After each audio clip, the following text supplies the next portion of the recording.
ये देखिए कितना ज़बरदस्त शीर खोरमा बनके हमारा तैयार हुआ है। अगर आप इसी रेसिपी को फॉलो करेंगे तो सेम इसी तरह का शीर खोरमा आपका बनके तैयार होगा। हेलो एवरीवन, मेरे चैनल मील पैलेस में आपका स्वागत है।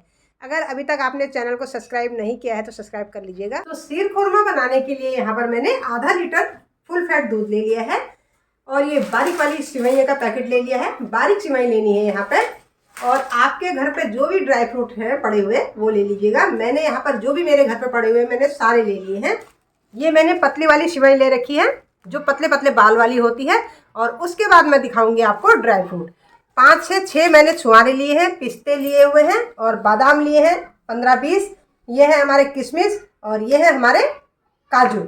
आपके पास जो भी है आप डाल सकते हैं, जो नहीं है यहाँ पर स्किप कर सकते हैं। कम और ज़्यादा अपने हिसाब से आप कर सकते हैं।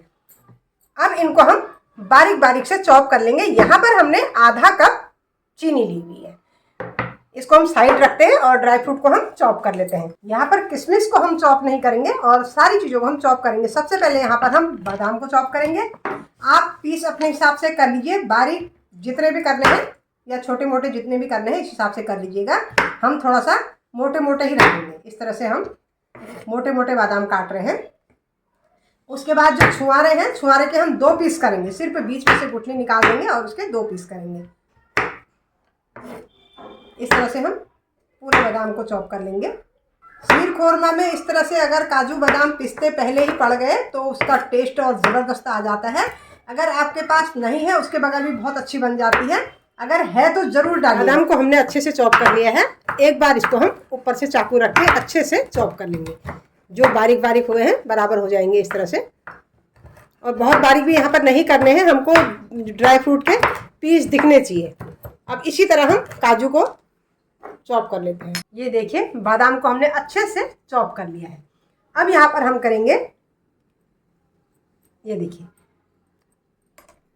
इसके हमने 2 ही हिस्से करने हैं, बीज निकाल देना है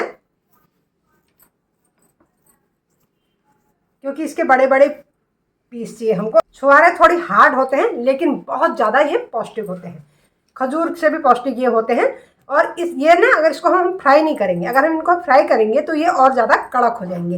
इनको क्या करेंगे, हम इसको दूध में डाल देंगे और ये सॉफ्ट हो जाते हैं। इनको जब ये सॉफ्ट होंगे तभी इनको खाने में मज़ा आता है। थोड़ा सा ये काटने में इनको प्रॉब्लम होती है क्योंकि ये हार्ड होते हैं। इस तरह से मैं इनके 2 पीस कर रही हूँ। और छुआरों को हमने 2 पीस में काट दिया है, इसको भी सेम बर्तन में डाल देंगे। इसके बाद हम काजू को चॉप करेंगे। काजू को भी हम बारीक बारीक चॉप कर देंगे। एक काजू के हम 3 हिस्से करेंगे। बहुत ज़्यादा बारीक नहीं करना होता है क्योंकि इसके पीस हमको दिखने होते हैं। और काजू कटने में बहुत आसान होता है क्योंकि काजू होता है बहुत सॉफ्ट। बादाम की अपेक्षा काजू बहुत सॉफ्ट होता है। किशमिश को नहीं काटेंगे। अब काजू भी हमारे कट हो गए हैं। अब हल्का हल्का हम पिस्तों को काट लेंगे। सेम बर्तन में डाल रहे हैं अभी हम। आप यहाँ पर इनको मिला भी सकते हैं, लेकिन क्या है हमने साथ ही भूनने हैं। लेकिन मैं जिस बर्तन में काट रही हूँ उसी बर्तन में मैं उठा ले रही हूँ। और किशमिश नहीं काटने हैं, पिस्ते काटेंगे। पिस्ते भी छोटे होते हैं, पिस्ते के हम 2 टुकड़े करेंगे।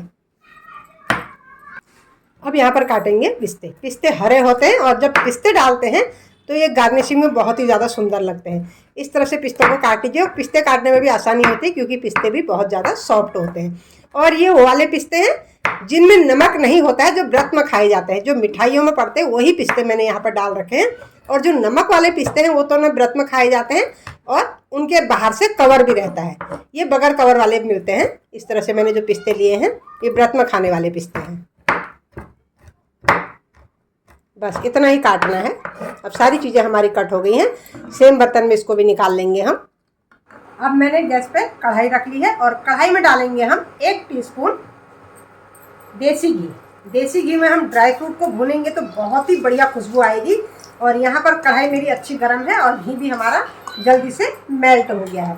अब क्या करेंगे, बहुत तेज़ आंच में मत करिएगा। जब भी आप करेंगे बिल्कुल यहाँ पर लो फ्लेम कर दीजिएगा, वरना हमारे ड्राई फ्रूट एकदम से जल जाएंगे। अब यहाँ पर सारे ड्राई फ्रूट हम इकट्ठे ही डाल देंगे और थोड़ा सा इनको सौटे करने के बाद इनको हम निकाल देंगे क्योंकि ड्राई फ्रूट क्या होते हैं एकदम से जल जाते हैं। एक तो कटे हुए हैं और तेज़ आंच में नहीं डालने हैं। यहाँ पर हम क्या क्या डालेंगे देखिए, मैंने काजू डाल दिया और बादाम डाल दिया है। थोड़ा थोड़ा मैं गार्निशिंग के लिए यहाँ पर बचा दे रही हूँ।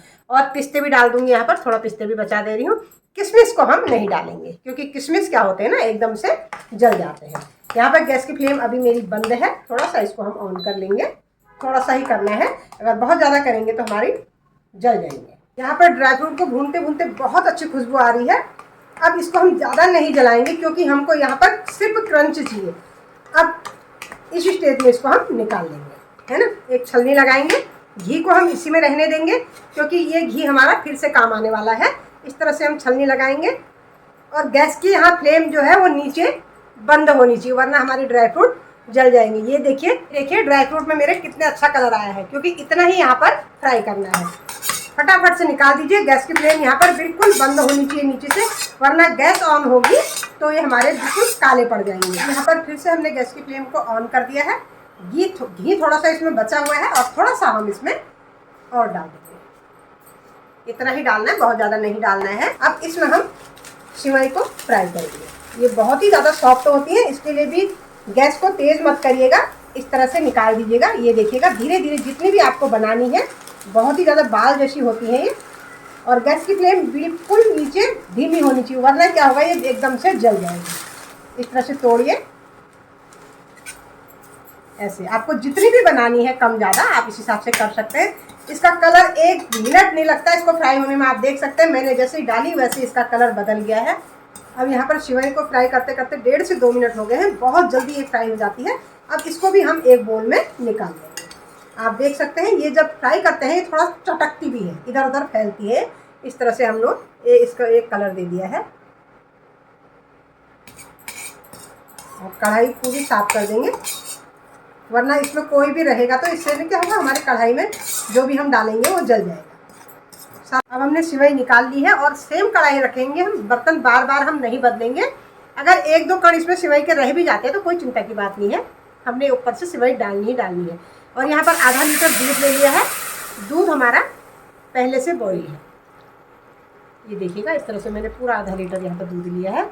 आप यहाँ पर दूध कोई भी यूज़ कर सकते हैं, फुल क्रीम या टोंड, लेकिन फुल क्रीम से जो बनेगा वो क्रीमी टेक्सचर आएगा। अब जैसे ही हमने दूध डाला, यहाँ पर डाल देंगे हम छुआरे, है ना। छुआरे क्या होंगे, जैसे हम डालेंगे दूध में पकेंगे तो ये सॉफ्ट होंगे। छुआरे थोड़े हार्ड होते हैं ना, तो ये दूध में पकते पकते बहुत अच्छा कलर देंगे और दूध में भी ये कलर आएगा और ये बहुत अच्छे से सॉफ्ट होंगे। सीर खोरमा ईद में बहुत पसंद किया जाता है और इफ्तारी में भी खाया जाता है। आप इस तरीके से एक बार सीर खोरमा बनाइएगा, बहुत ही ज़बरदस्त आपका बनेगा। अगर बनाने का मेथड पसंद आ रहा है तो लाइक भी करिएगा, सब्सक्राइब भी करिएगा और शेयर भी करिएगा। इतनी ज़बरदस्त ये रेसिपी है। ऐसा नहीं कि आप इसको ईद में ही बना सकते हैं, आप इसको स्वीट डिश में कभी भी बना सकते हैं। ये मिनटों में बनने वाली रेसिपी है, बहुत ज़बरदस्त रेसिपी है ये देखिए दूध यहाँ पर फुल फ्लेम में हमारा बॉईल हो रहा है। जो मैंने इसमें छुआरे डाल रखे हैं ये कितने सॉफ्ट हो गए आप देख सकते हैं। ये है तो छुआरे लेकिन लग खजूर रहे हैं। मैं अभी आपको सामने से लाके दिखा रही हूँ, बिल्कुल इस तरह से। अगर आप इस तरह से ये दूध में पका हुआ ये छुआरे वाला दूध अगर एक बार पी लेंगे ना, इसमें आयरन, कैल्शियम और ये डाइजेशन में बहुत ज़्यादा हेल्प करता है। अगर आपने 1 गिलास भी ये रूटीन से पी लिया है तो ये बहुत ज़्यादा आपके लिए हेल्दी होता है। अब यहाँ पर दूध थोड़ा सा रिड्यूस भी हो गया है। अब यहाँ पर अपनी जो फ्राई की हुई सिवई है इसको डाल देंगे, ऐसे डाल देंगे हम। और इसको पकने में ज़्यादा टाइम नहीं लगता है, दूध में जैसे ही जाएगी ये बिल्कुल सॉफ्ट होने लग जाती है। ये देखिए इस तरह से। और साथ के साथ हम डालेंगे अपने कटे हुए फ्राइड ड्राई फ्रूट्स, इस तरह से डाल देंगे हम। और थोड़ा सा हम यहाँ पर बचा देंगे। ये देखिए यहाँ पर कितना बढ़िया इसका कलर आने लग गया है और कितना ठीक ये सीर खोरमा बनने लग गया है। बिल्कुल सेम इसी तरह से आप बनाएंगे जैसे जैसे पक रहा है। अभी इसको 1 मिनट भी नहीं हुआ डला हुआ तो ये एब्जॉर्ब कर लिया इसने सारा दूध। और जब इस सिवई को डालेंगे ना, इसको लगातार आप चलाइएगा, क्योंकि सिवई डालने से कई बार क्या होता है दूध फट जाता है। इस तरह से आप चलाते रहिएगा। ये देखिए यहाँ पर 1 से 1.5 मिनट में हमारी सीर खोरमा बनके रेडी हो गई है। कितना ज़बरदस्त इसका लुक आ रहा है। अभी यहाँ पर हमने शुगर ऐड नहीं की है, हम यहाँ पर प्लेन शुगर डाल रहे हैं। अगर आपको कैरेमल करके बनानी है तो आप यहाँ पर शुगर को कैरेमल कर सकते हैं, लेकिन मैं प्लेन डाल रही हूँ। यहाँ पर मैंने ½ कटोरी शुगर ली है, इसको हमने यहीं पर ऐड कर दिया है। और इस जैसे ही हम शुगर डालेंगे थोड़ा सा ये लिक्विडी फॉर्म पर आ जाएगी। आप देख सकते हैं कितनी सुंदर लग रही है हमारी इस तरह से। अब इसको हम 1 से 2 मिनट तक पकाएंगे बस। यहाँ पर हम गैस की फ्लेम को ऑफ कर देंगे। जैसे ही हमारी चीनी मेल्ट होगी हम इसको बंद कर देंगे। अब एंड में डालेंगे इसमें हम किशमिश। 1 मिनट पकाने के बाद इसको हम बंद कर देंगे। वीडियो पसंद आ रही तो लाइक करना भूलिएगा मत। अब शीर खोरमा को हम सर्व करेंगे। पहले बोल में करेंगे और उसके बाद हम प्यालियों में लगाएंगे। ये देखिए कितना ज़बरदस्त शीर खोरमा हमारा बन के रेडी हो गया है। अब शीर खोरमा को हम सर्व करेंगे। ये देखिए कितना लाजवाब बन गया है। ये इस तरह से सर्व करते हैं। वाह, डिलीशियस, बहुत ज़बरदस्त, बिल्कुल मलाईदार हुआ है। और यहाँ पर कोई मलाई क्रीम हमने कुछ भी ऐड नहीं कर रखी, सिर्फ फुल फैट दूध है हमारे पास। और ड्राई फ्रूट हमने जितने हैं सारे डाले हुए हैं। एंड में जो हमने ड्राई फ्रूट बचाए हुए थे, इससे हम शीर खोरमा को गार्निश करेंगे। ये ज़बरदस्त ड्राई फ्रूट हमने पहले भी डाल रखे हैं और एंड में भी डाल रखे हैं। अगर रेसिपी पसंद आती तो लाइक शेयर सब्सक्राइब करिए और कमेंट करके बताइए कि आपको ये रेसिपी कैसी लगी। आप सभी को ईद मुबारक। रेसिपी को अंत तक देखने के लिए आप सभी का धन्यवाद।